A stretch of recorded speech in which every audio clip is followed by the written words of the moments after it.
I definitely would like to get started, so I think I'll just get going. And thanks for joining us. And um, as I mentioned a little bit earlier, we're going to be using the chat so a little bit. So feel free to um, introduce yourself there if you haven't. And we're uh, going to be answering some questions there as we go. Bob, who has been talking a little bit, is going to be answering your questions there as well. So he'll interrupt me if I need to stop anything that I'm doing. So feel free to kind of jump in and we'll either get the questions answered one way or another. All right. So today I'm here talking about why we do social learning to begin with, what I learned from listening to instructors and students, how we're creating new bright spots at Yellow Dig, and the impacts of some of our decisions to build the product and make recommendations about how to use it at scale. And then obviously any questions that you may have. Um, just to give a quick background on who I am, I've been working with Yellow Dig for about 7 years now. I have been mainly doing what I would call academic support. Starting out first as our sort of first academic who was interacting with a lot of instructors and students and doing a lot of the research on the platform based on my academic research background.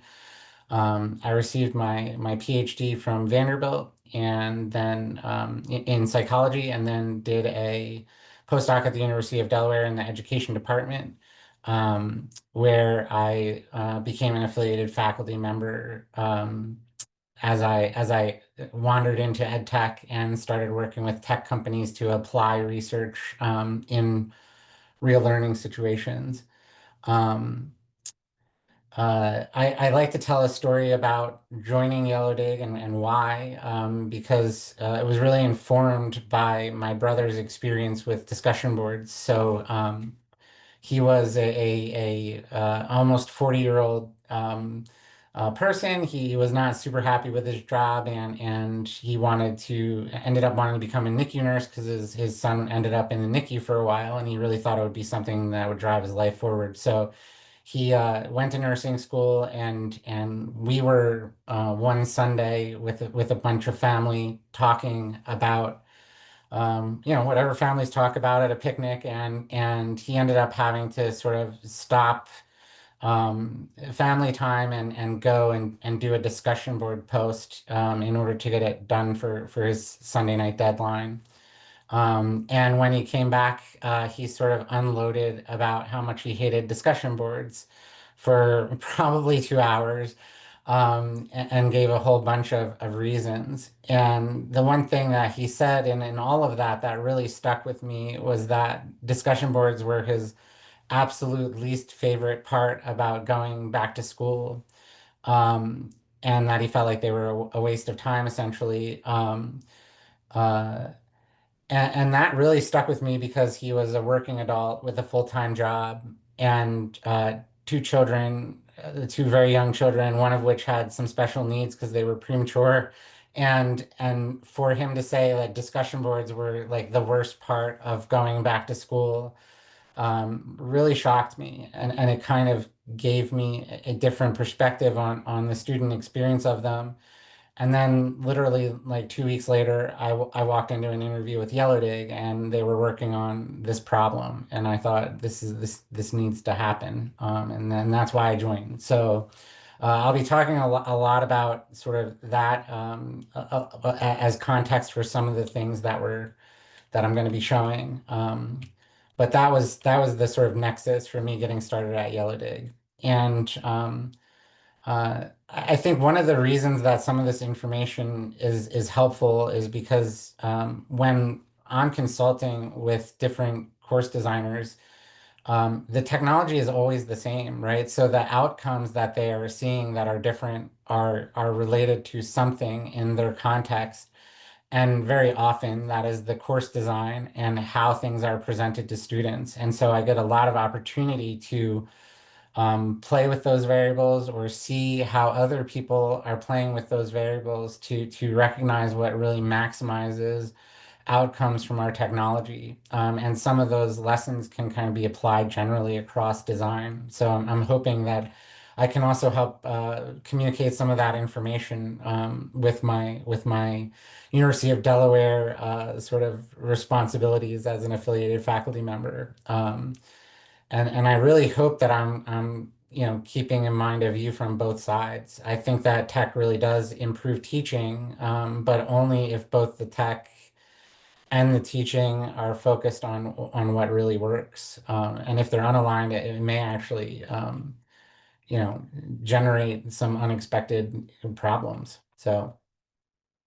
I was hoping in the chat that anybody that was here might share what they think is the best reason for students to do social online social learning. And part of this is just to see what everybody really wants for students when they are considering doing things like a discussion board or a Q&A forum or anything where peer review where students are engaged with each other in social learning. And I guess, from my perspective, I think one of the reasons is essentially so that students really learn to interact with other people that have diverse ideas and perspectives that are different from their own. Um, if I consider what I learned most from college and what was most valuable, it was how to interact with people that were not exactly like me, that wouldn't be people that I would run into in my hometown or would have into already in my high school.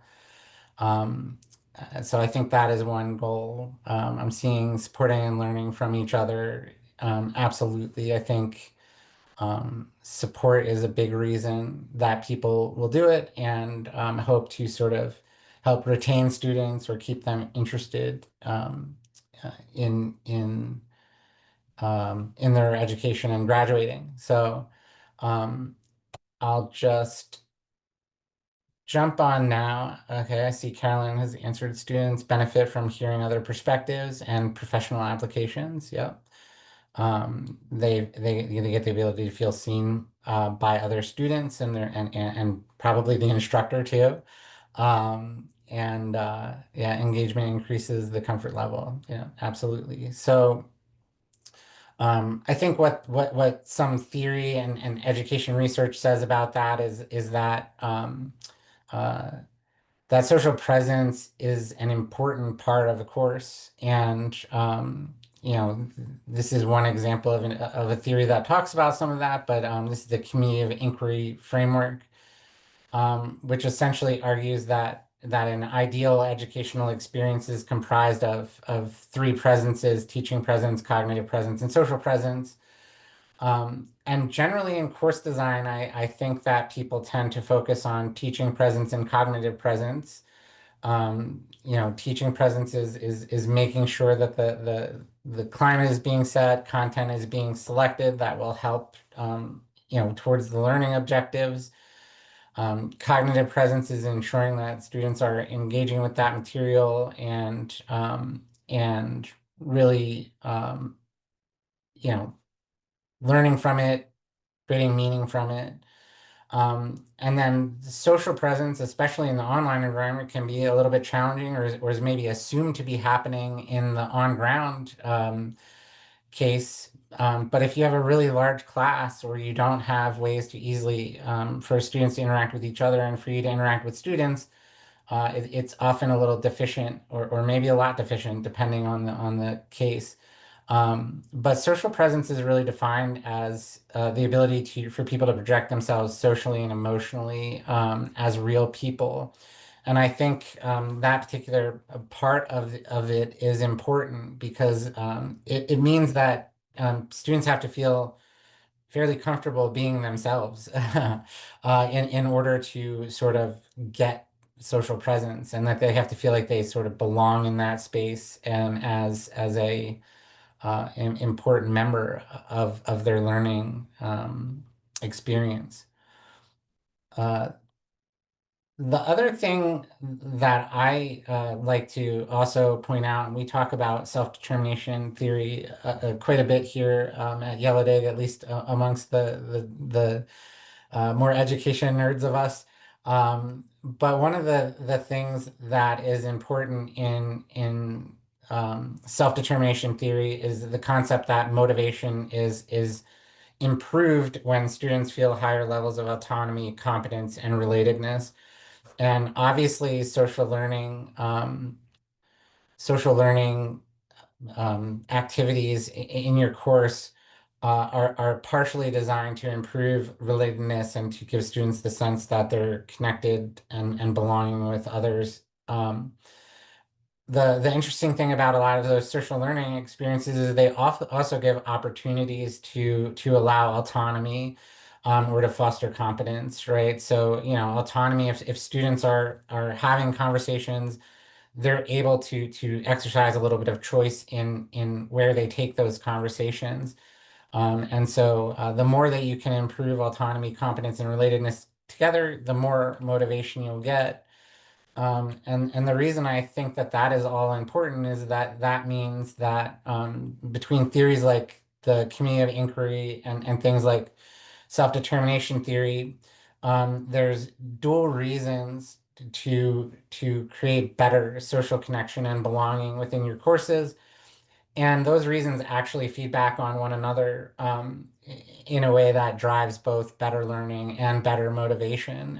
If you get that feedback loop going in a positive direction, the feedback loop is not excluded from going in a negative direction, right? So if we want to really improve graduation, we want to improve social connection and belonging to make sure that feedback loop is positive. And so I hope one of everybody's goals for their students is to graduate and realize the promise of why they started their learning journey. So hopefully everybody is aligned with that goal, and that's a good reason to include better social learning. I wanted to quickly just show Yellow Dig in case anybody has not yet seen the platform. I think it's helpful in understanding some of the framework for some of this advice. And obviously, we hope you learn a little bit about Yellow Dig in this webinar.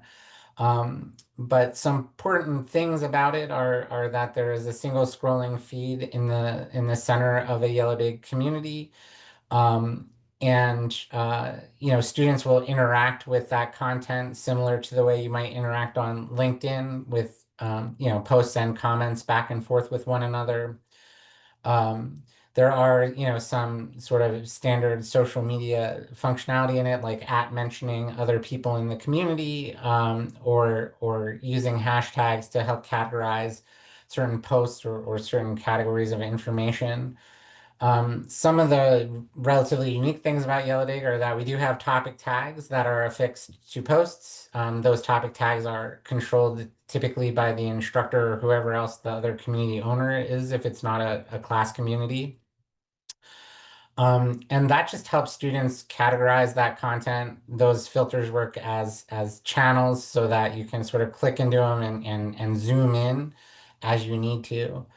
Um, some other unique things about our platform is that we do have a point system that helps sort of set shorter term goals for students, and then as they achieve them, sort of work towards that long-term goal of earning their points and final grade for Yellow Dig in the course, assuming you're using it for a grade.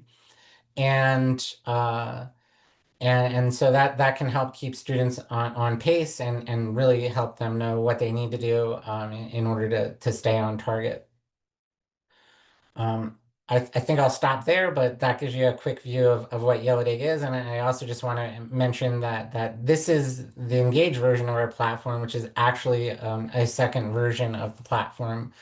Um, and so one of the things that we did, a few years ago now, is kind of restart with knowing a number of things that we had learned in the early days of the first version of the platform. And a lot of this talk will explain why we made some of those changes as we moved to Yellow Day Engage. I'm gonna stop quick there and just see if anybody has any questions. I don't see anything yet. All right.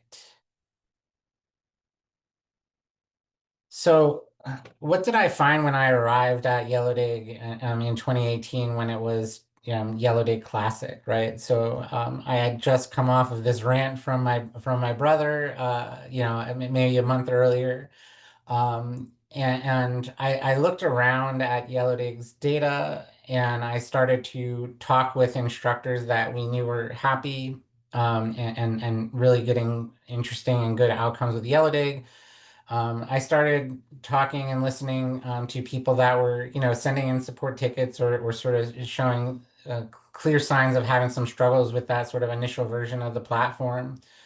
One of the biggest things that I saw sort of immediately and frankly felt the impact of on Sunday nights was that students were procrastinating, or on Monday mornings for me, is that students were procrastinating on Sunday night, and we were actually seeing something like 100x the normal activity on most Sunday nights compared to the rest of the days of the week.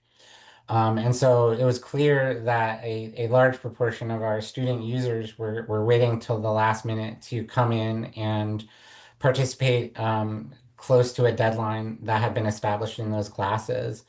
Um, I found on Monday morning that students were sometimes lying to support about points they had missed after the deadline.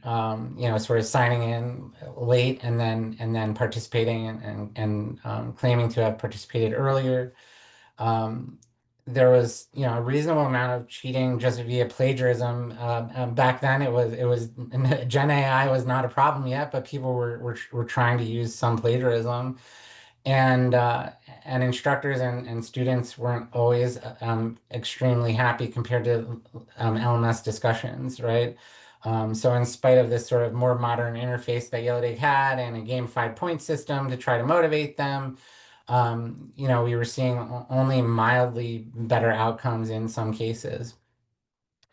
What I also saw though, and that was super important, was some deliriously happy instructors and a lot of bright spots that didn't appear to have any of those problems. And I recently was reading a book called Switch by Chip and Dan Heath, where they talked about bright spots. I sort of naturally found them. I didn't know about that concept at the time. But essentially the idea is that if you find things that are working, you can distill down what is working about them and try to find the right things to make sure that you're changing.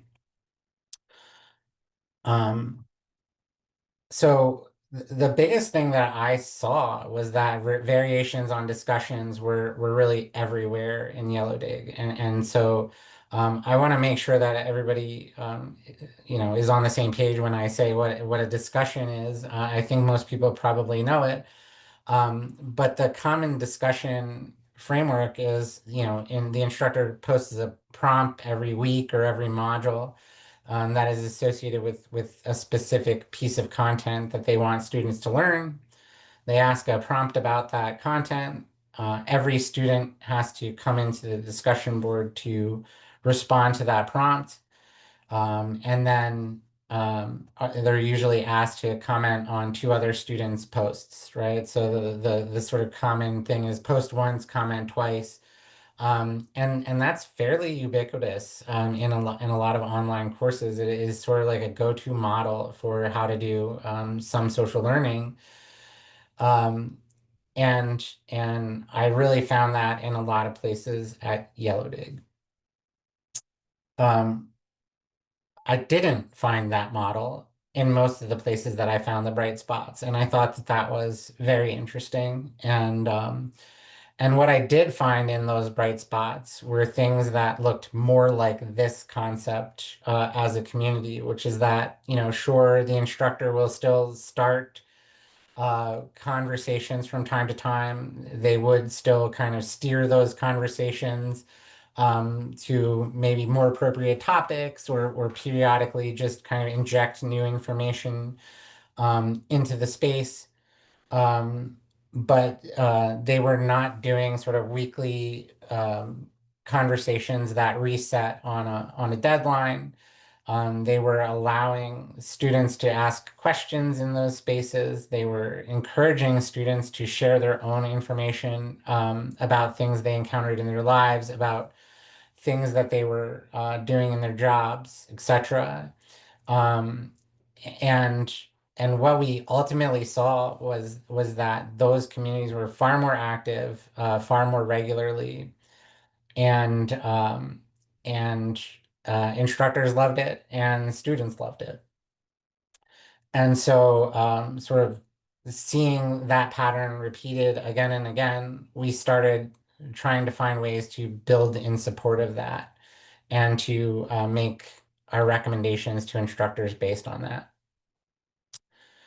Um, I think one thing that is first off true about discussion boards, and this is maybe helpful for you no matter what you might be doing if you're using discussion boards, but they're pretty often known and hated by most students. Even the students that just kind of performatively do it are thinking of it as a kind of check the box thing. Certain types of students, I think, outright hate them.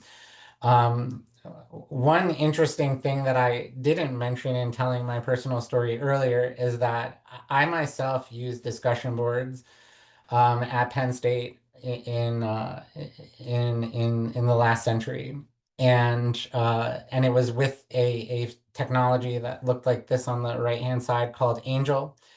And if you notice in this screenshot I found from somebody setting up something in Angel, it was the earliest screenshot I could find of this discussion board technology.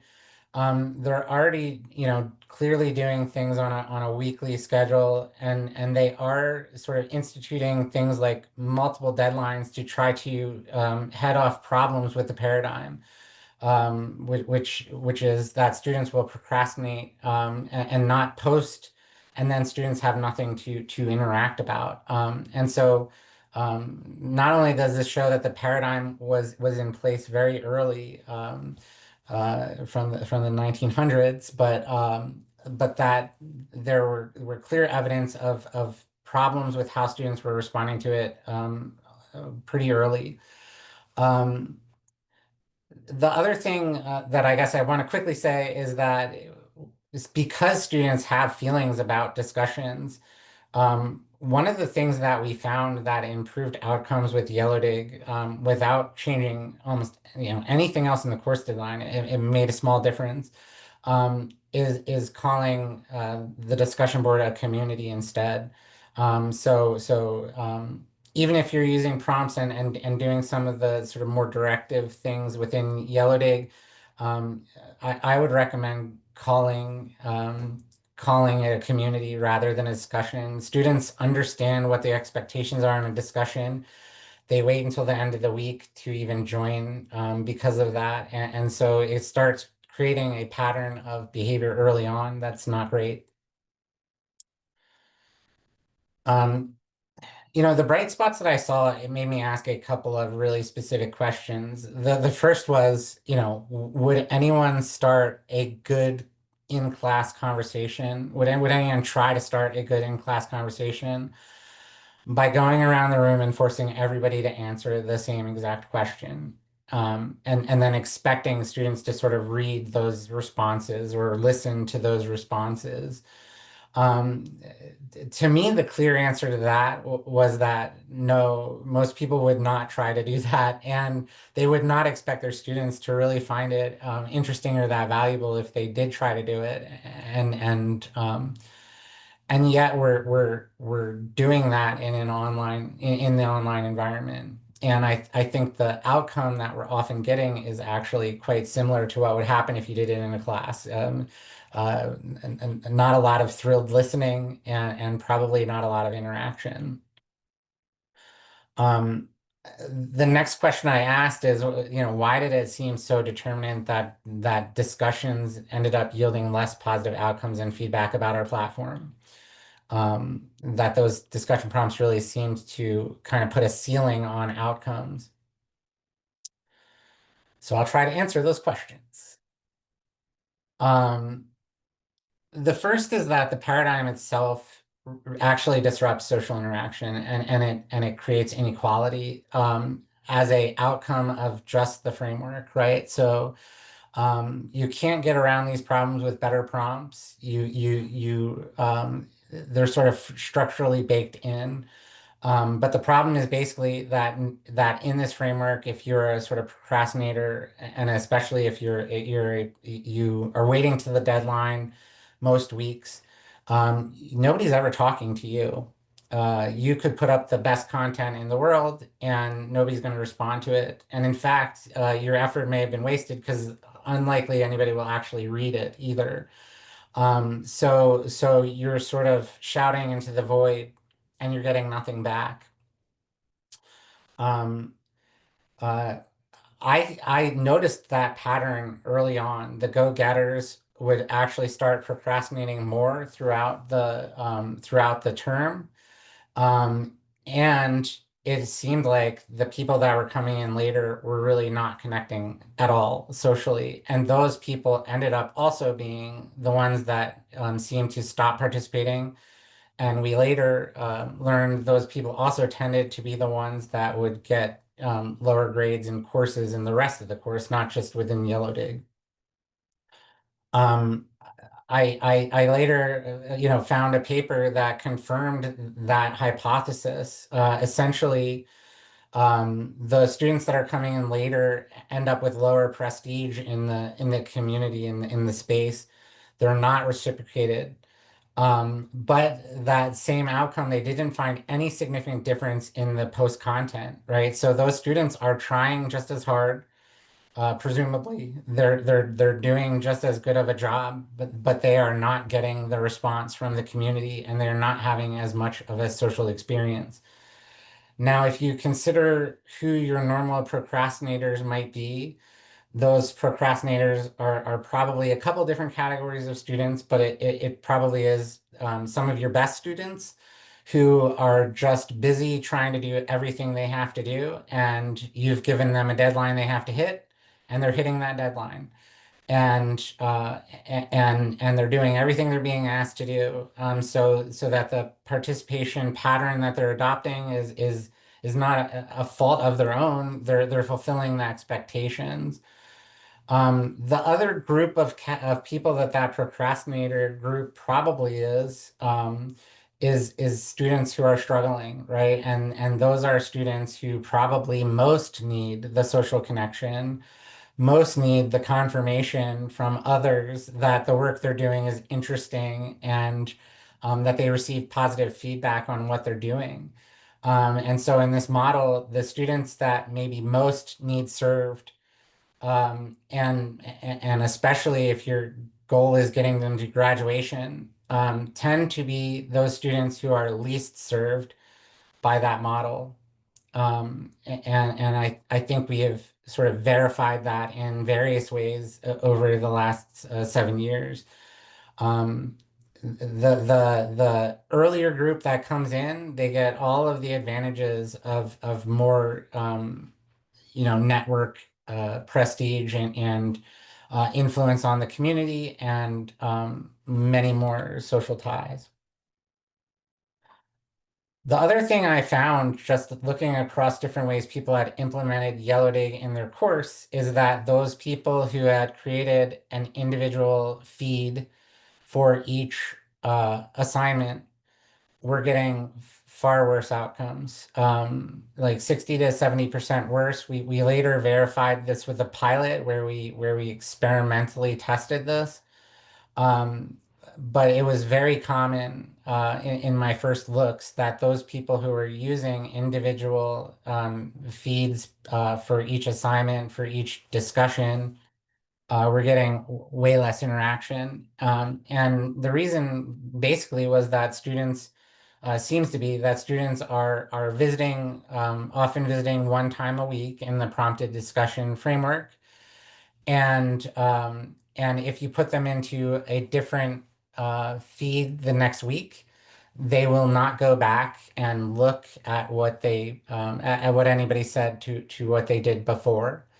If you put them in a feed together, they actually will go back and look and be more likely to actually respond or continue the conversation, which helps create a lot more social interaction over time and gives some feedback to those students who participated at the last minute that participation wasn't just completely in vain. That one change makes a massive difference. As you look at Yellow Dig version 2 today, one of the things that we hold somewhat sacred is that each course really needs one space for these interactions to have, because that helps ensure that there is a true blending of the weeks together in ways that create more continuous engagement and more social interaction to bother to come back for. Does starting a good discussion actually require a prompt? Everyone answers a deadline per prompt, etc.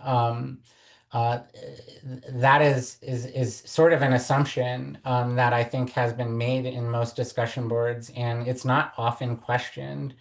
But I think after 7 years, um, I feel like the paradigm is really mostly focused around enforcing compliance to compare students or to allow formative assessment. Um, and all of the things that are directing a lot of the need to sort of bucket the conversations and make them associated with specific prompts and to force every student to create their own post before they talk to one another is mostly associated with that compliance piece so that students can be assessed. Um, that model became really pervasive through LMS systems because discussion boards were put into early LMS systems, and LMS systems were offered that as sort of a free or relatively cheap add-on. There has really been little research on the combined impact of prompting, deadlines, the assessment on student motivation, and some of these social interactions. And the truth is they hurt both of them a lot. Um, and one of the reasons that this is all important is because we often think of network effects as positive or sort of driving positive outcomes, but they can also drive positive or sort of more negative ones. And one of the challenges of social learning in general, relative to a paper or a test, is that one student's level of motivation will impact every other student. It will gift them a certain amount of demotivation themselves. And it really hurts the learning environment for every student. Every other student that is a little less motivated chips away at the value of the learning environment. One takeaway, and I'll come back to this, of all of this talk is motivation is absolutely vital if you're going to do social learning. If a student phones in a paper and doesn't really want to do it, they're hurting their learning, but they're not hurting the learning of every other student. In a social learning situation, that is not true. So the Yellow Dig Engage that we see today, like I said, has a single scrolling feed. That was one of the things that we implemented. We also, implemented the topic tagging concept to allow people to zoom in and focus if they need to, right? But to start from the sort of higher level view where they will see the sort of latest interactions at the top of the feed and have an opportunity to continue conversations that they had going.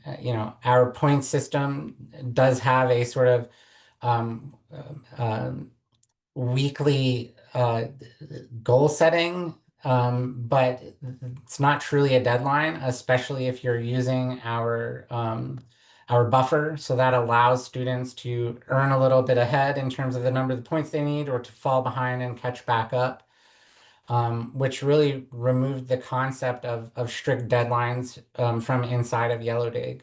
And a number of these things had clear positive impacts as we started rolling out Engage and ultimately validated most of those decisions in terms of the actual design of the platform. Now we really try to create bright spots via what I guess I've started calling now collaborative learning communities. And I focus on the concept of collaborative learning because I think it helps understand the model or the mindset that is most effective inside of Yellow Dig. Um, we think it's fairly helpful that there's one assignment that helps communicate to students more possibilities rather than restricting them. If you think about a lot of the discussion assignments, it's about things students have to do and laying out the few things that they're allowed to do in that space, in part because of the compliance aspect and the assessment aspect. And so we suggest kind of representing the whole assignment to students as a community where they'll be helping each other learn. There are some templates available, and I don't know if Bob can help share those. Um, Sure thing. yep. We also have found it to be exceptionally important that instructors set sort of clear expectations of their own role. Obviously, they have to set expectations for students as well, but we found it's valuable that they define how they're going to participate in the community, and hopefully it's more as a member of the learning community rather than what I've started calling Darth Vader, because students really start to think of you as an antagonist if they view your primary purpose of being in this space as grading them and judging them, and it actually significantly changes how they interact, and it makes their interactions less natural with one another. It sort of removes a lot of the social component and frankly the fun of interacting with other people because they're more guarded. And then use the more constant community engagement that you'll get from doing some of these things and from not spending your time grading, by using our point system, that you can then focus on making Yell Dig useful for more real teaching moments outside of synchronous time. That you can also help students get more continuous support, feel more supported.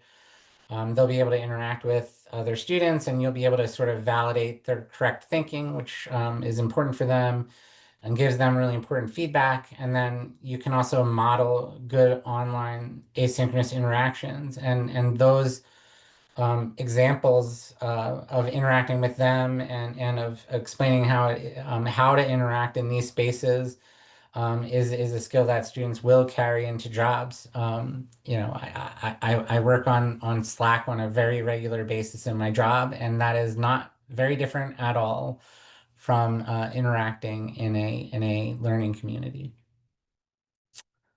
I know I have 15 more minutes. I'm going to jump through a few examples. What I will say is that it works easily and repeatedly to do this. Every time we're able to convert, a course to this sort of more open collaborative learning model, the instructors and student feedback gets better, and we see it as clear as day in some of the things that they're doing in Yellow Dig itself. The first thing we see is the conversation ratio goes up a lot. And that ratio is just a number that we track. That is the number of comments per post on average. So in a standard discussion board, if you are telling students to post once and comment twice, you can expect the interaction level to be about 2 comments per post.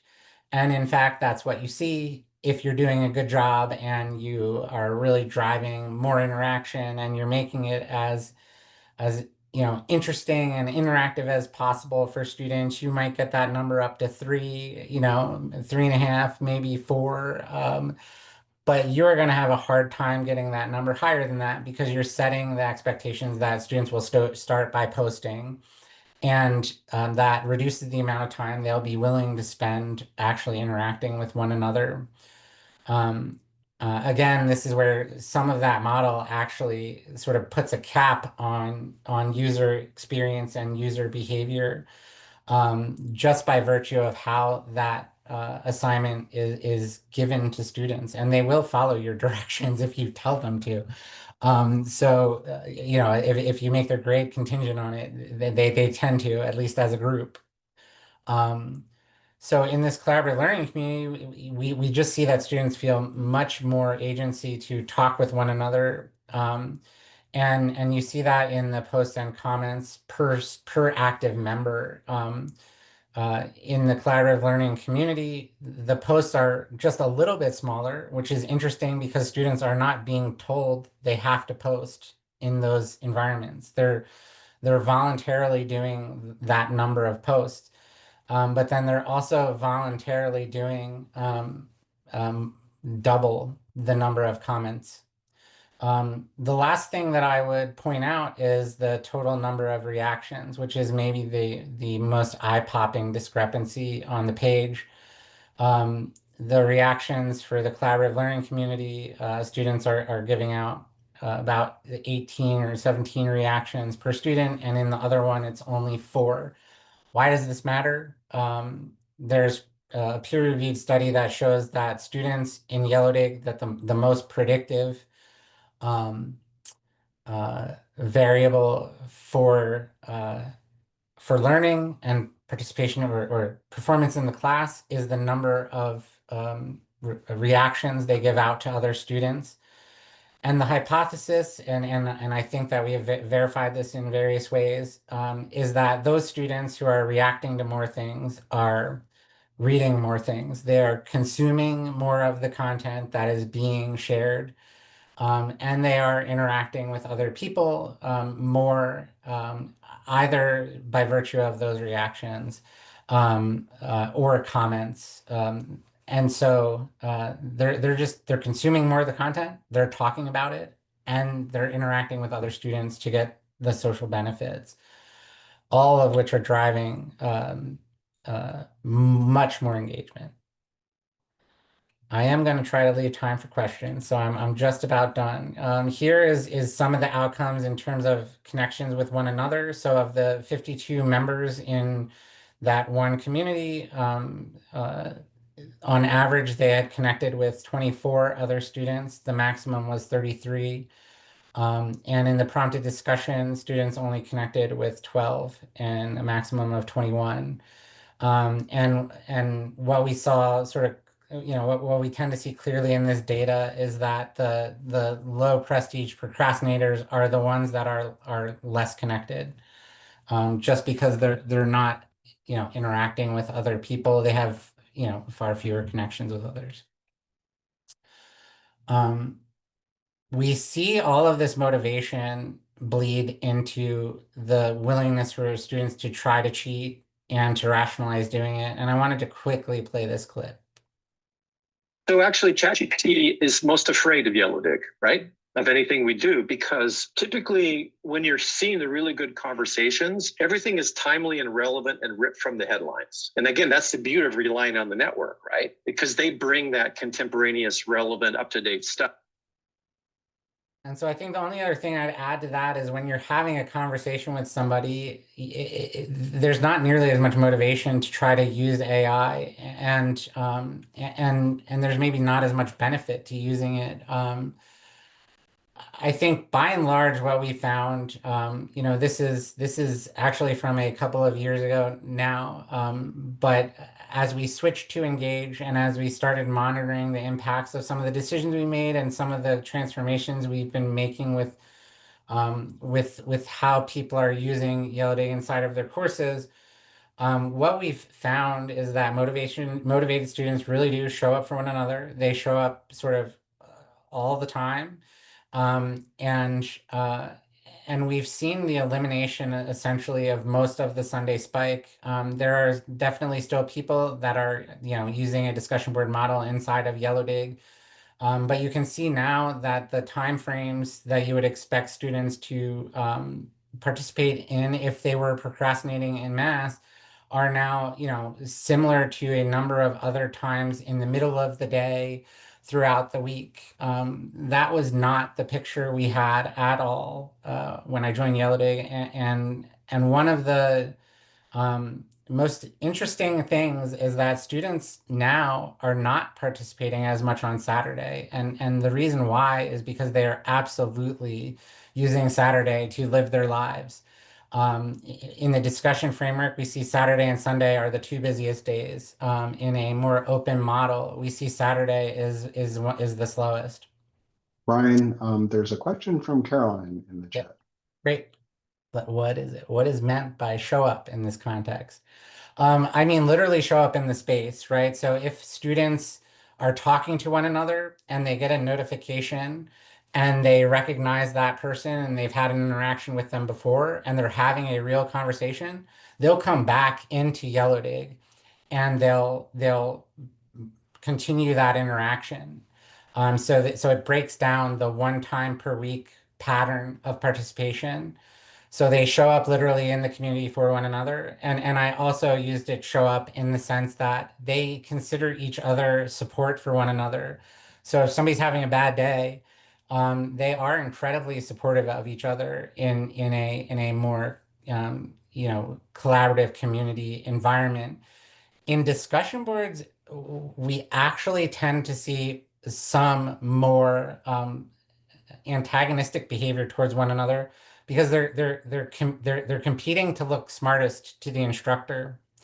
So honestly, all of the bad behavior I think that I've ever seen in Yellow Dig has been associated with prompted discussions, because it's not really collaborative for students. They're reacting to one another and they're trying to look smart for the instructor. So I hope that answers the question. My last slide.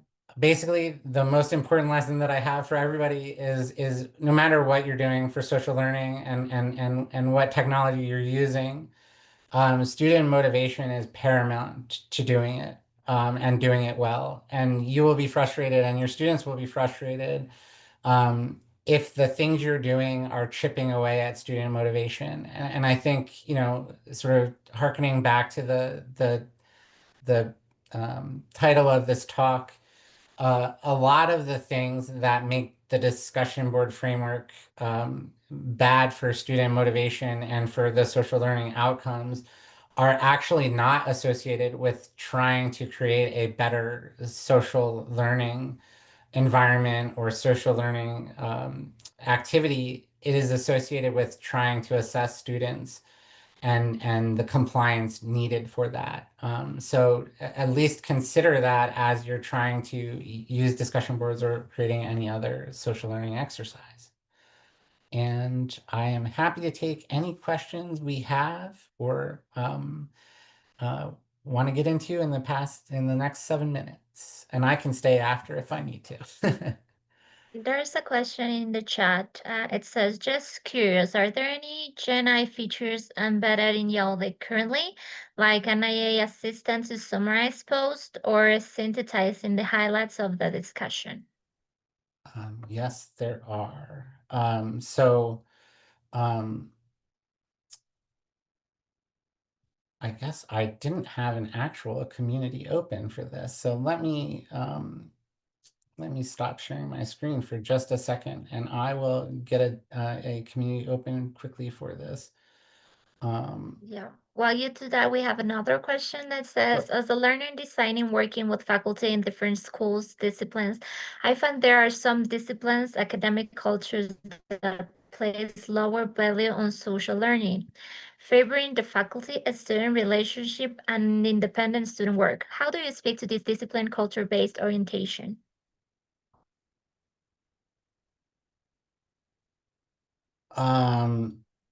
Sorry, 1 second.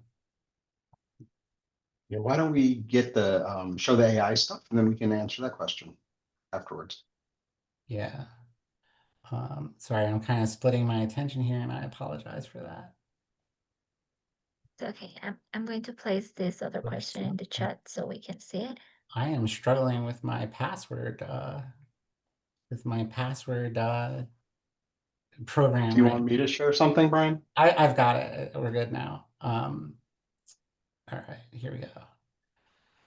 So sharing my screen. All right. Everybody's seeing my screen again, I hope. Oh, I jumped back in front of the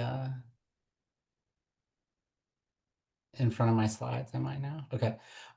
So to answer your question, there is actually an AI summary of the community, and that helps you quickly see um, uh, things that have been going on in your community. It basically, tries to reflect the general tenor of the community since the last 7 days or the last day, and allows you to get associated or see some of the most active posts and what has been talked about, right? So this is a good way to sort of immediately interact or get a high level summary of what is in the community. And then we coupled that with the suggested actions in our action center, which highlight posts that are specific things that you may want to consider interacting with in some way. So this post here is an example of a post that was posted by a student who participated recently. That was sort of had the longest time since a part of the teaching team interacted with them, right? So that may be a student that it would be a good thing for, you as the community owner or facilitator in that community to reach out to that student and or to comment on their post or whatever they did recently to kind of encourage them and reconnect with them. We have things uh, that will allow you to identify posts that haven't been commented on yet. And the third category of action for now is highlighting posts that may be appropriate to put an accolade on. So these are usually posts that have had some student interaction with them. They appear to be a worthwhile post for the community, and you would want to consider putting an accolade on that um, to show your presence in the community and kind of drive that community forward. So Okay, so let's go with the next one. You said, as a learning designer working with faculty in different schools disciplines, I find there are some disciplines, academic cultures that place lower value on social learning, favoring the faculty-student relationship and independent student work. How do you yeah, speak to this discipline culture-based orientation?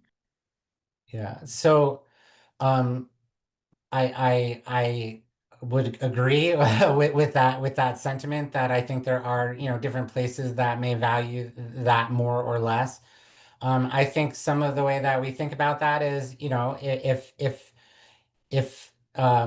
this instructor doesn't value this as part of their class, there may be reasons that they wouldn't want to do it. But that is sort of sacrificing some of the student retention benefits. I think in general, the way that we try to address that is just to make sure people are aware of the benefits and drawbacks. One of the things that I think happens when people are not understanding the benefit is just that they're not kind of fully aware of it, and nobody has really explained why they might need to care about that more. Um, Aside from that, I think some of it is um, people expect this to be a painful experience, often because of their painful experiences with standard discussion boards or the Q&A forum where students are invited to ask questions, but nobody um, is participating there on a regular basis to answer them. So they become something where the instructor just ends up being the question answerer and it doesn't help them sort of reduce their workload or make that any easier to manage, and it also doesn't help the students as much as it could. One of the things that we see for Yellow Day with our point system is that it requires everybody to go there and participate, at least a little bit. And so the students that are there to answer questions, that understand most, that feel like they understand most things, will try to answer questions. That helps them review the material. That helps them identify gaps in their own knowledge. And so there's educational benefit to being both the question answerer and asker. And if you use Yellow Day with a model that requires a certain level of participation, the community starts to handle a lot of the things that the instructors would normally have to answer. And so one other way would just be to try to communicate the clear benefits to the instructor themselves about this model. It actually takes some of the pressure off of the instructor because the students are helping each other a lot. That's all the questions we have in the chat, but I don't know if anyone else has any additional questions that you want to Brian. I don't see anybody raising their Yeah. hands, so I'm guessing that's a no. Right. So I think if you agree, we can wrap it up. Great.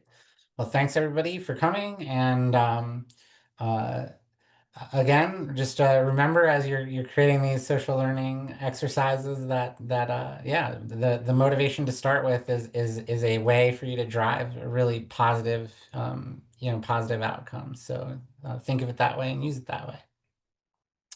Awesome. Thanks everyone.